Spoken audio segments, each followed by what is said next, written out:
General Marete Baimunge, shujaa ambaye Kenyatta alilazimu historia kumsahau baada ya kifo cha aliyekuwa kiongozi wa kikosi cha Maumau DEDAN Kimathi wa Shiru mwaka 1957, 1957.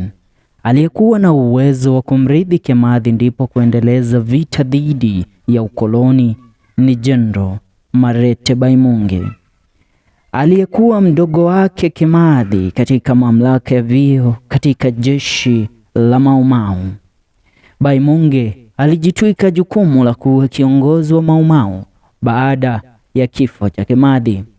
Leo ndani ya kipindi chetu cha The Drums of History tunakuletea tawasifu, ukipenda autobiography ya General Marete Baimunge, kiongozi wa jeshi la Maumau tokea mwaka 1957, 1957 mpaka mwaka 1963, 1963, wakati Jamhuri ya Kenya ilijinyakulia uhuru wake kutokea katika mikono ya mkoloni wa Uingereza. Tukizamia katika historia ya Baimunge, Baimunge alizaliwa mwaka 1924 katika kijiji cha Mwereru, kaunti ya Meru. Akiwa na miaka 20, Baimunge alibahatika na kusajiliwa na jeshi la Uingereza kwenda kupigana katika vita vya pili vya dunia. Baada ya mafunzo ya kijeshi nchini Kenya, Baimunge alikuwa mmoja kati ya wanajeshi waliotumwa na Uingereza kwenda kupigana nchini Burma na baadaye kuhamishiwa katika taifa la India katika vita vya pili vya dunia. Kado na ujuzi wake wa kivita, Baimunge alijifunza mengi, ikiwa ni kutengeneza magari kama mekanik, na pia hakusita alipopata nafasi ya kujifunza kutengeneza silaha aina ya bunduki. Baada ya kukamilika kwa vita vya pili vya dunia mwaka 1945, 1945, Baimunge alirejea nchini na kuajiriwa kama dereva wa district officer DO mmoja mzungu kule kaunti ya Meru. Ila aliporejea nchini Marete, alighadhabishwa na jinsi wakoloni ama Waingereza walivyokuwa wanawadhulumu wa Kenya na pia wa Afrika, na alipata pia shamba lake lilikuwa lishamilikiwa na serikali ya wakoloni. Hapa ndipo alipopokea taarifa ya kwamba Kimathi alikuwa akiwakusanya wanaume kutokea katika eneo la Mlima Kenya walokuwa na uwezo wa kivita kutokea katika kabila tatu ambazo zilikuwa ni za eneo la Mlima Kenya: jamii ya Kikuyu, Meru na Embu. Jeshi la Maumau lilikuwa lishaanza vita vya ukombozi. Taarifa hizi kumfikia Marete, aliyekuwa akifanya kazi kama dereva wa mkoloni. Alianza kuiba silaha kwa mzungu yule na kuwapelekea Maumau msituni. Ila baada ya muda mchache aligundulika Baimunge, na akihofia maisha yake akaepea msituni walipokuwa Maumau. Alipojiunga na Maumau, Marete, ujuzi wake wa kivita, haswa kutumia bunduki, ulengaji shabaha, pamoja na ujuzi wa kutengeneza silaha aina ya bunduki alokuwa kapokea katika vita vya pili vya dunia, ulimzolea umaarufu baina ya wapiganaji wenzake, haswa DEDAN Kimathi aliyefurahishwa na ujuzi wa Marete na kumtunuku wadhifa wa naibu wake katika vita vya Maumau, wakiikomboa nchi ya Kenya kutokea katika mikono ya mkoloni. Baada ya kifo cha DEDAN Kimathi wa Shiru mwaka 1957, Baimunge alichukua ushukani kama kiongozi wa Maumau, kwa sasa akiandika katiba mpya itakayowaongoza Maumau, huku akipanga mikakati kabambe ya kupambana na jeshi la ukoloni. Baimunge akiwa analifahamu jeshi la Uingereza vema, maana alifanya kazi kama mmoja wao kutokea katika kikosi cha Maumau. Alikichagua kikosi chake cha walenga shabaha zaidi ya 20 na kukipa jina The First Frontline Sniper Battalion, kikosi kikipewa jukumu la kuvamia kambi tofauti za kijeshi za Uingereza na kuiba silaha zilizokuwa kambini.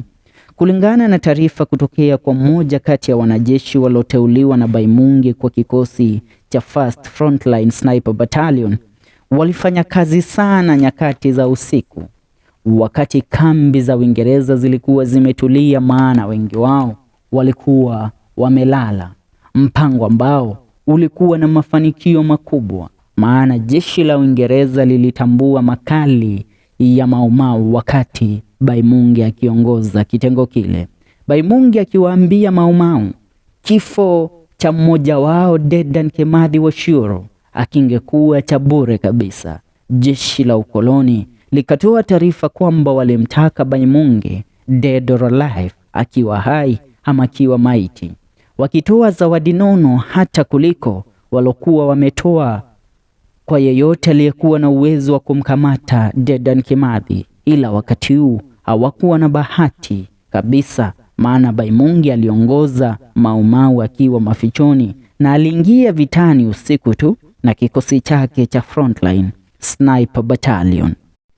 Baimunge aliongoza Maumau mpaka mwaka 1963 wakati nchi ya Kenya ilitajwa kuwa taifa huru na Kenya kupokea rais wake wa kwanza mzee Jomo Kenyatta.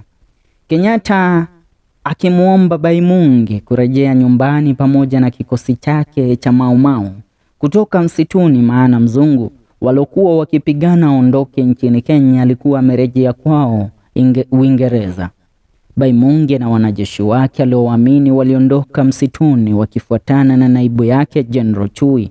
Wanajeshi walomfuata Baimunge kwenda kukutana na Rais Kenyatta ni pamoja na Buriria, Mwangi, Gashinja na Kibaru, wakipokelewa na waziri wa ardhi enzi zile na mashamba Jackson Angaine na waziri mwenza Mbiyu Koinanga, walokuwa wametumwa na Kenyatta katika uwanja wa Kenoru Stadium kaunti ya Meru kuweza kumlaki Baimunge.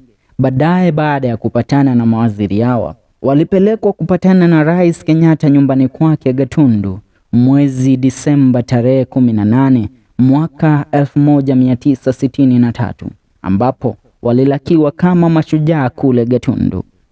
Baada ya kufika Gatundu, Kenyatta alimtunuku gari aina ya Land Rover KFF 660 na kumpa shamba la Prime Monroe Farm ambalo lilikuwa linamilikiwa na mzungu Baimunge. Hapa ndipo kidagaa kilimuozea Baimunge baada ya kusikia kwamba Kenyatta angewaruhusu warudi kumiliki mashamba yao kama kitambo, na kuwa Kenyatta alitaka kumuonga Baimunge na kipande cha shamba na kuwaacha Maumau wengine wakiishi kama maskuta ama wanunue shamba kutokea kwa serikali ya Kenyatta. Baimunge aligoma na kumwambia Kenyatta wao walipigana ndipo warudi kuishi katika mashamba yao, sio kuwa watanunua mashamba kutokea kwa serikali ya Kenyatta. Baimunge na jeshi lake wakakataa kuweka silaha chini na kurejea msituni, jambo ambalo lilimghadhabisha Kenyatta, akimuona Baimunge kama kizingiti cha uongozi wake. Kenyatta alitoa amri mara moja kwa wanajeshi wake na polisi kumuua Baimunge, akimtaja kama gaidi wa taifa la Kenya. Baadaye jeshi la Kenyatta lilimvamia Baimunge na kikosi chake wakiwa kambini msituni kilichokuwa kimerudi kujipanga, ndipo kuikomboa nchi kutoka kwa mikono ya Kenyatta na kuwaua wote mwaka 1965 na kuibeba miili yao na kumpelekea mzee Kenyatta katika ikulu ya urais jijini Nairobi kama thibitisho ya kwamba kizingiti kikubwa cha uongozi wake General Marete Baimunge alikuwa hayupo tena. Familia ya Baimunge ikiongozwa na mama yao na mkewe Baimunge Evangeline Muthoni aliyeiaga dunia katika mazingira ya uchochole mwaka 2014 bila kupata haki aliyoipigania Baimunge. Walipambana sana na kupigania haki ya babao, lakini mpaka leo hawajawahi kupata.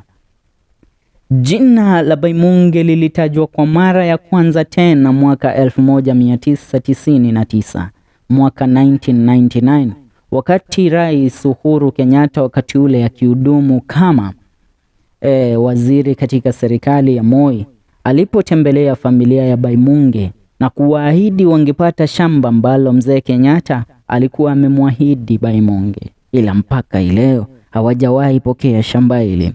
Kwa sasa historia haimkumbuki shujaa huyu, maana Kenyatta alimzima kwa kumuita gaidi. Sababu kubwa ikiwa Baimungi alikataa kuhongwa na shamba, ndipo wasahau wenzake waliopigana naye katika vita vya Maumau. Ikumbukwe jitihada za Baimungi ndizo zilipelekea mkoloni kusalimu amri mwaka 1963 na Kenyatta kutajwa kama rais. Ila baada ya yote haya, Kenyatta hakuliona hili. Alimuona Baimungi kama kizingiti kikubwa cha uongozi wake na kumuua na kuifanya historia imsahau. Hapo ndipo tunatilia kikomo story kuhusiana na shujaa General Marete Baimunge, na kukumbusha usibanduke kabla hujasubscribe ndani ya FMKE Show. Mimi niite FK Mwenda.